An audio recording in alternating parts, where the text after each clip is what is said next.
You know, this is a story that we've been talking about for days, and every time it's brought up, it makes you squirm. It doesn't happen often, but when a doctor botches a child's circumcision, it is heartbreaking. Yeah, beyond. One Memphis mother is dealing with that heartbreak right now after a catastrophic mistake on the operating table. Fox 13's Ernie Freeman has that story. Removal of the foreskin from a child's penis is rooted in concerns about health, hygiene, and religion. But some question the necessity of the procedure altogether. And right now, one Memphis mother sorry she ever took her young son to get circumcised. After I went home and I discovered that my son's penis was not there, I immediately froze like, oh my God. Maggie Rhodes says she could not believe what happened when she took her 3-month-old son Ashton to Christ Community Health Center on Broad Avenue for a circumcision in August. She says doctors told her the procedure would take about 20 minutes, but after a couple of hours, Ashton was still in surgery. It took them about 3 hours to do the circumcision. And so my baby screamed the whole 3 hours, like the whole process.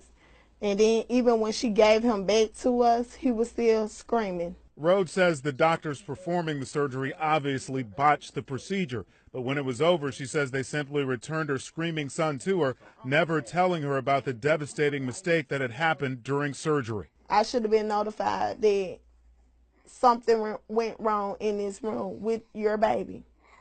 And I wasn't notified that. They gave me back my baby like nothing was wrong. They said, here go your son.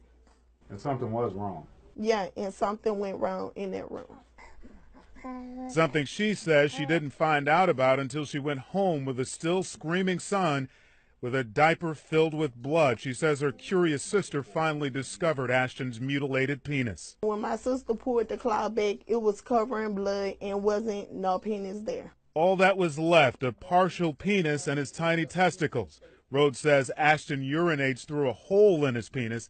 She says she can't imagine now what she'll say to her son when he's old enough to understand what's happened to him. Like, mama, like, how could this happen to me? Or how could you explain it to your child that you don't have a penis? They probably have to reconstruct you one, or you might not never be able to have kids.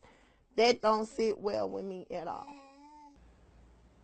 Rhodes has hired an attorney and is pursuing a medical malpractice suit against Christ Community Health Centers. As for little Ashton, a reconstructive surgery planned for last month has been rescheduled now for early next year. In Studio A, Ernie Freeman, Fox 13 News. We contacted Christ Community Health Centers today for a comment. We were told the CEO is aware of our request, but so far, no one has returned our repeated calls.